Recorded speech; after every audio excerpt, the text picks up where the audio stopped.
जाके ससुराल बेटी हो जाली दुलारी, बेटा परदेसवा में सुने रोजगारी, बेटा परदेसवा में सुने रोजगारी।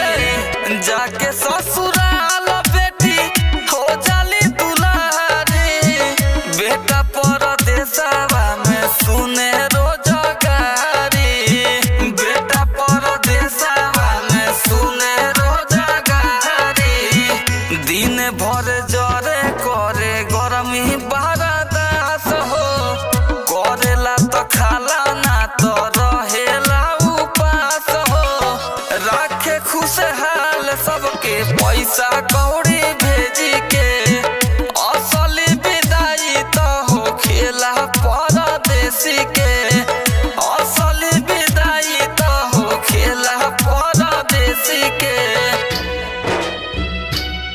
हो खेला परदेसी के, हो खेला परदेसी के।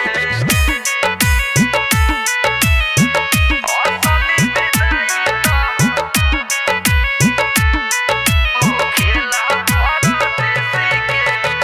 जब मन करे बेटी नैहर चली आवेली, दुख तकलीफ अपना माई के बतावेली, दुख तकलीफ अपना माई के बतावेली। जब मन करे बेटी नैहर चली आवेली, दुख तकलीफ अपना माई के बतावेली, दुख तकलीफ अपना माई के बतावेली। कृष्ण सागर